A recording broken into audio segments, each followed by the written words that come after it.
আমাদের এই সারা বঙ্গদেশ জুড়ে রয়েছে বিভিন্ন স্থানের মা কালীর বিভিন্ন রূপের লীলাক্ষেত্র। আর তাই আজ আমরা আমাদের আজকের এই পর্বে আবারও গল্প শুনব কালী মায়ের একটি রূপের। সারা বঙ্গদেশ জুড়ে তার মহিমা অপার। তাহলে চলুন শুরু করা যাক আজকের যাত্রা। পশ্চিমবঙ্গের বীরভূম জেলার অন্তর্গত একটি স্থান হলো রামপুরহাট। আর এই রামপুরহাটের অদূরেই অবস্থিত হলো মা তারার এই পীঠ, তারাপীঠ। এই তারাপীঠের নামকরণটিও হয়েছে মা তারার নাম থেকেই। এই মন্দির ক্ষেত্রটি দ্বারকা নদীর পাড়ে অবস্থিত। বর্তমানে যে তারাপীঠের মন্দির তার ইতিহাস প্রায় 200 বছর, কিন্তু এই তারাপীঠের ইতিহাস কিন্তু প্রাচীন 1000 থেকে 1500 বছরের। এই স্থানের ইতিহাস প্রাচীন, আবছায়া, অস্পষ্ট এক অতীতের সঙ্গে মিশে রয়েছে। একদিকে ইতিহাস, দলিল, দস্তাবেজ, আর অন্যদিকে পুরানো লোককথা। সব মিলিয়ে তারাপীঠের মন্দির এবং তারা মায়ের কাহিনী সকলের মনে এক অন্য স্থান দখল করে রয়েছে।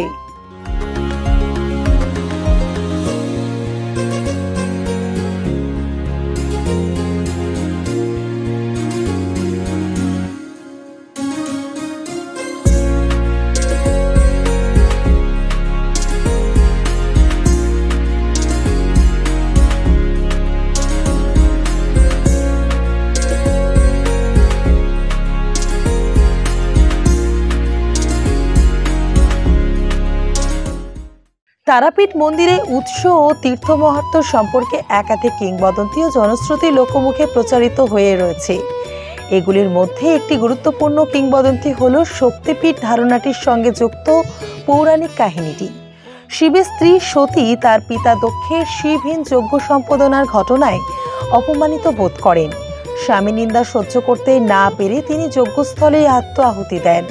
এই ঘটনায় শিব ক্রুদ্ধ হয়ে সতীর দেহ কাঁধে নিয়ে প্রলয় নৃত্য শুরু করেন। তখন ভগবান বিষ্ণু মহাদেবের ক্রোধ শান্ত করতে সুদর্শন চক্র দ্বারা সতীর দেহ খণ্ড বিখণ্ড করে দেন। সতীর দেহ 51টি খণ্ডে ছিন্ন ভিন্ন হয়ে পৃথিবীর নানা স্থানে পতিত হয়। এই সকল স্থান শক্তিপীঠ নামে প্রসিদ্ধি লাভ করে। পশ্চিমবঙ্গেও এরকম একাধিক শক্তিপীঠ অবস্থিত। এগুলির মধ্যে সর্বাপেক্ষা গুরুত্বপূর্ণ পীঠ হল কালীঘাট ও তারাপীঠ। সতীর তৃতীয় নয়ন বা নয়নতারা তারাপুর বা তারাপীঠ গ্রামে পড়ে এবং প্রস্তরীভূত হয়ে যায়। ঋষি বশিষ্ঠ প্রথম এই রূপটি দেখতে পান এবং সতীকে তারা রূপে পুজো করেন। অপর একটি কিংবদন্তি অনুসারে মনে করা হয় সমুদ্র মন্থনের সময় উত্থিত হলাহল বিষ পান করার পর বিষের চালায় শিবের কণ্ঠ জ্বলতে শুরু করে। এই সময় তারাদেবী শিবকে আপন স্তন্যপান করিয়ে তার জ্বালা নিবারণ করেন। স্থানীয় কিংবদন্তি অনুসারে ঋষি বশিষ্ঠ তারাপীঠ নামে প্রসিদ্ধ এই তীর্থ দেবী সতীর পুজো শুরু করেন। সকল পীঠস্থানগুলির মধ্যে তারাপীঠ হলো একটি সিদ্ধপীঠ, অর্থাৎ এখানে সাধনা করলে সাধক জ্ঞান, আনন্দ ও সিদ্ধি বা অলৌকিক ক্ষমতায় প্রাপ্ত হন।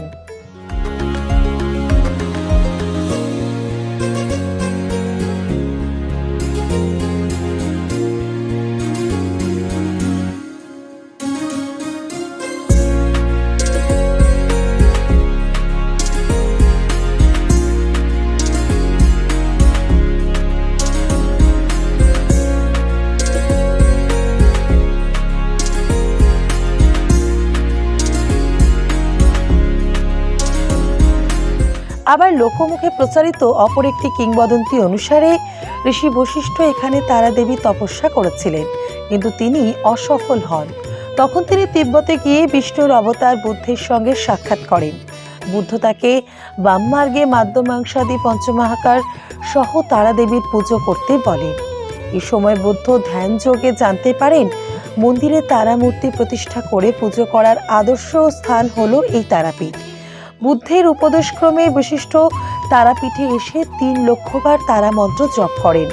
তারাদেবী প্রীত হয়ে ঋষি বশিষ্ঠের সম্মুখে উপস্থিত হন। ঋষি বশিষ্ঠ দেবীকে অনুরোধ করেন, বুদ্ধ যে শিশু শিবকে স্তন্যপানরতা তারাদেবীকে ধ্যানে দেখেছিলেন, দেবী যেন সেই রূপেই তাকে দর্শন দেন। দেবী সেই রূপেই ঋষি বশিষ্ঠকে দর্শন দেন এবং এই রূপটি প্রস্তরীভূত হয়। সেই থেকে তারাপীঠ মন্দিরে শিশু শিবকে স্তন্যপানরতা মূর্তিতে দেবী তারা পূজিত হয়ে আসছেন। जब जीवन की हो नई शुरुआत तो श्री बालाजी फैशन है आपके साथ। ब्राइडल एथनिक वेयर के लिए आसनसोल में जाना माना नाम श्री बालाजी फैशन। दुल्हन के लिए खूबसूरत रंगों का लहंगा और आकर्षक गाउन, दुल्हन की बहन को खूबसूरत बनाए लहंगा फ्रॉक, दुल्हे के लिए मान्यवर के विविध रंगों वाले sherwani ethnic wear, fashionable main suit से मिले दुल्हे के भाई को नया लुक, वेडिंग और पार्टी के लिए कढ़ाईदार बनारसी और सिल्क साड़ियाँ। तो देर किस बात की, आज ही आए श्री बालाजी फैशन, हर घर की पसंद, GT road opposite Subhash cinema, Asansol.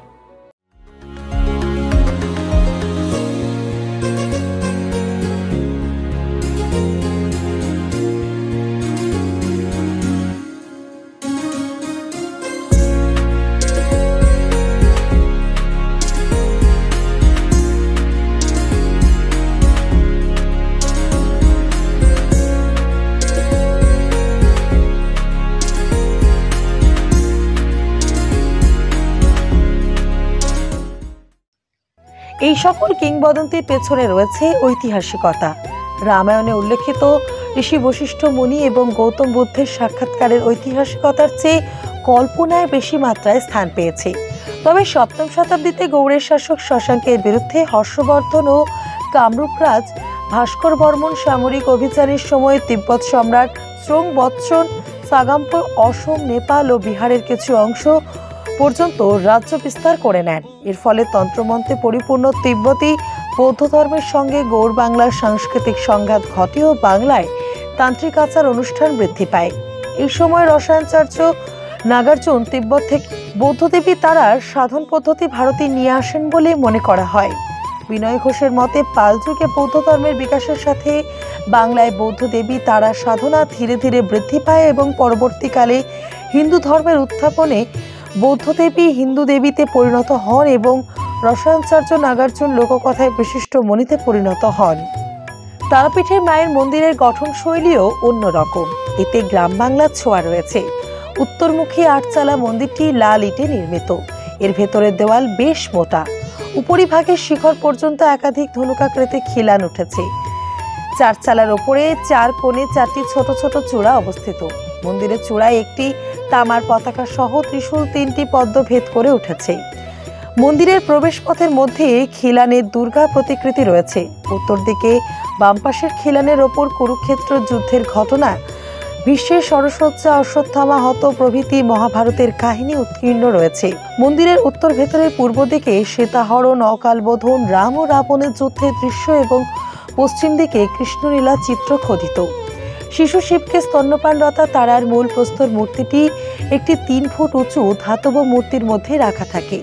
দর্শনার্থীরা সাধারণত ধাতব মূর্তিটি দর্শন করে থাকেন। এই মূর্তিটি তারা দেবীর ভীষণা চতুর্ভুজা, মুন্ডমালাধারিণী এবং লাল জিহ্বা মূর্তি। এলোকেশে দেবীর মস্তকে রৌপ্য মুকুট থাকে। বহির্মূর্তিটি সাধারণত শাড়ি চড়ানো অবস্থায় জবা ফুলের মালায় ঢাকা অবস্থায় থাকে। মূর্তির মাথার উপরে থাকে একটি রূপোর ছাতা। মূর্তিটির কপালে সিঁদুর লেপা থাকে। পুরোহিতরা সেই সিঁদুরের টিকা পরিয়ে দেন দর্শনার্থীদের। প্রতিকৃত বিগ্রহের নিচে গোলাঙ্কার দেবীতে 2টি রূপোর পদপদ্ম থাকে। ভক্তরা নারকেল, কলা বা রেশমি শাড়ি দিয়ে দেবীর পুজো দেন। তারা দেবীর মূল মূর্তিটিকে তারার কোমল রূপের একটি নাটকীয় হিন্দু প্রতিমা বলে অভিহিত করা হয়েছে।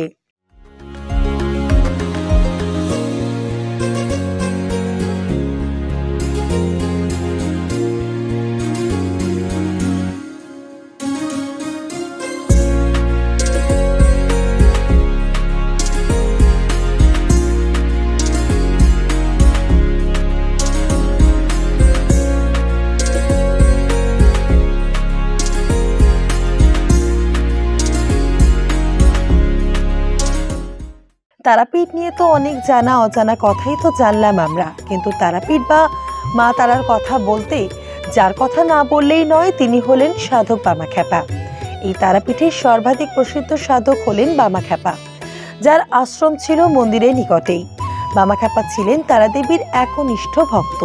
তিনি মন্দিরে পুজো করতেন এবং শ্মশানে সাধনা করতেন। তিনি তারাপীঠ নিকটবর্তী মল্ল রাজাদের মন্দিরময় গ্রাম মালুটিতে সাধনা করতেন। তিনি ছিলেন 19 শতকের অপর প্রসিদ্ধ কালীভক্ত রামকৃষ্ণদেব পরমহংসের সমসাময়িক। অল্প বয়সে তিনি গৃহত্যাগ করেন এবং কৈলাসপতি বাবার সান্নিধ্যে তন্ত্র সাধনা শুরু করেন। পরে তিনি সমগ্র তারাপীঠের প্রধান ধর্মীয় ব্যক্তিত্ব হয়ে উঠেছিলেন। ভক্তরা তার কাছে আশীর্বাদ বা আরোগ্য প্রার্থনা করতে আসতেন। কেউ কেউ আবার শুধুই তাকে দর্শন করতেও আসত। সাধক বামাখ্যাপা মন্দিরের কোনো নিয়ম কানুন মানতেন না। একবার নৈবেদ্য নিবেদনের পূর্বেই নৈবেদ্য খেয়ে ফেলেন তিনি। পুরোহিতদের রোষ দৃষ্টিতে পড়েছিলেন। শোনা যায় এরপর তারা দেবী নটরের মহারানীকে স্বপ্নে দেখা দিয়ে দেবীর পুত্র বামাখ্যাপাকে প্রথমে ভোজন করাতে আদেশ দেন। এরপর থেকেই মন্দিরে দেবীকে নৈবেদ্য নিবেদনের পূর্বে বামাখ্যাপাকে ভোজন করানো হতো এবং কেউ তাকে বাধা দিতেন না। কথিত আছে তারা দেবী শ্মশান ক্ষেত্রে ভীষণাবেশে বামাখ্যাপাকে দর্শন দিয়ে তাকে স্তন্যপান করিয়েছিলেন। আজও মনে করা হয় সাধক বামাখ্যাপা হলেন মা তারার সন্তানী।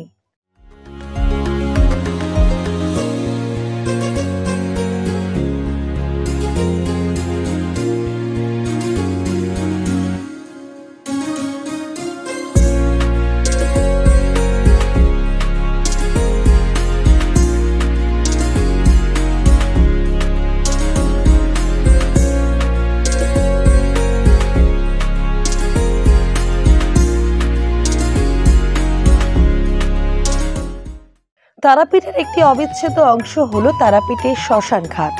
শহরের এক কোণে নদীর ধারে অরণ্য বেষ্টিত তারাপীঠ শ্মশানটি অবস্থিত। এককালে শ্মশানটি লোকালয় থেকে দূরে ছিল, কিন্তু বর্তমানে এই গোটা এলাকা জুড়ে গড়ে উঠেছে ঘন জনবসতি। তারাপীঠের শ্মশানটি শক্তিপীঠের একটি অবিচ্ছেদ্য অংশ। লোকবিশ্বাস অনুযায়ী তারা দেবীকে শ্মশানের অন্ধকারে বলি প্রদত্ত ছাগের রক্তপান করতে দেখা যায়। তন্ত্র সাধকরা বিশ্বাস করেন নরকঙ্কাল ও শ্মশান ক্ষেত্রে তারা দেবী বিশেষ প্রিয়। দেবীর যে সকল চিত্র আঁকা হয়ে থাকে তাতে তাকে শ্মশান ক্ষেত্র নিবাসিনী রূপেই দেখানো হয়। এই কারণে তন্ত্র সাধকেরা শ্মশান ক্ষেত্রকেই তাদের সাধনস্থল হিসেবে বেছে নেন। অনেক সাধুই স্থায়ীভাবে এখানে বাস করেন। শ্মশানে অনেক জটাধারী ভস্মমাখা সাধুকে দেখা যায়। তারা বটবৃক্ষের তলায় নিজেদের কুটির বানিয়ে বাস করেন। এসব কুটিরে মাটির দেওয়ালে তারা সিঁদুর মাখানো মানুষের মাথার খুলি ঝুলিয়ে রাখেন। কুটিরের দেওয়ালে শোভা পায় গাঁদার মালায় শোভিত হিন্দু দেবী ও তারাপীঠের সন্তদের ছবি। কুটিরের প্রবেশপথের কাছে অনেক সময় মাল্যভূষিত ত্রিশূল ও খুলি রেখে দেওয়া হয়। তন্ত্র সাধনায় মানুষ ছাড়াও সাপ, বেজি, শেয়াল, হনুমান ও চণ্ডালের করটির প্রয়োজন হয়। এগুলির পাশাপাশি সাপের খোলসও কুটিরে রাখা থাকে। তারা এই মাথার খুলি পুজো ও মদ্যপানের জন্য ব্যবহার করেন। কুমারী মেয়ে ও আত্মহত্যাকারী ব্যক্তিদের মাথার খুলি অলৌকিক ক্ষমতায় বিশ্বাস করেন তারা। মানে এক কথায় বেশ হাড় হিম করা পরিবেশ পরিলক্ষিত হয় এখানে। এই তারাপীঠে বছরে বিভিন্ন সময়ে এখানে মায়ের জাঁকজমক করে পুজো হয়, যেমন প্রতি অমাবস্যা থেকে শুরু করে বিশেষ বিশেষ দিনে। আবার নিত্যদিনের মায়ের পুজো চোখে পড়ার মতো। এখানে মাকে নানাবিধ উপকরণের সাথে মাকে অন্নভোগ নিবেদন করা হয়। সেই ভোগে থাকে ভাত, ডাল, তরকারি, ভাজা, চাটনি, পাঁপড়, পায়েস, মিষ্টি থেকে শুরু করে মদও। মায়ের এই ভোগ মায়ের কাছে উৎসর্গ হয়ে যাওয়ার পর তা ভক্তরা কিছু মূল্যের বিনিময়ে সেই ভোগ কিনে গ্রহণ করতে পারেন। এছাড়া গোটা মন্দির চত্বর জুড়ে রয়েছে হরেক রকম দোকানের পসরা। সারা বছর পুরো এই প্রাঙ্গণ জুড়েই থাকে এক প্রকার সাজে সাজে রব। আর বছরে বিশেষ কয়েকটি দিনে এছাড়াও সারা বছরই এখানে ভক্তদের ভিড় হয় চোখে পড়ার মতো। বহু দূর দূরান্ত থেকে ছুটে আসেন সকলে মায়ের দর্শনের জন্য। মা তারার প্রতি ভক্তদের ভক্তি, ভরসা ও ভালোবাসা অতুলনীয়। আপনারা যদি মায়ের দর্শনে লাল মাটির দেশ বীরভূমের এই অনন্য শক্তিপীঠে আসতে চান, তাহলে পশ্চিমবঙ্গের যে কোনো শহর থেকে খুব সহজেই আসতে পারবেন আপনারা। শিয়ালদা থেকে সোজা ট্রেন ধরে চলে আসতে পারেন রামপুরহাট, অথবা হাওড়া থেকে ট্রেন ধরে সোজা চলে আসতে পারেন রামপুরহাটে। এছাড়া অন্যান্য স্থান থেকে আপনারা সহজেই পৌঁছে যাবেন রামপুরহাট শহরে। এছাড়া রয়েছে বাসে আসার সুবিধা। প্রথমে আপনি চলে এলেন রামপুরহাটে এবং সেখান থেকে টোটো করে অথবা বাস অথবা ভাড়া গাড়ি করে সোজা পৌঁছে যাবেন তারাপীঠে। তারাপীঠ এবং রামপুরহাট জুড়ে রয়েছে থাকার জন্য বহু বিলাসবহুল হোটেল থেকে শুরু করে সাধ্যের মধ্যে কম খরচে হোটেলও। তাই আর দেরি না করে চটপট ব্যাগ গুছিয়ে কয়েকদিনের জন্য ঘুরে আসুন মায়ের কাছ থেকে।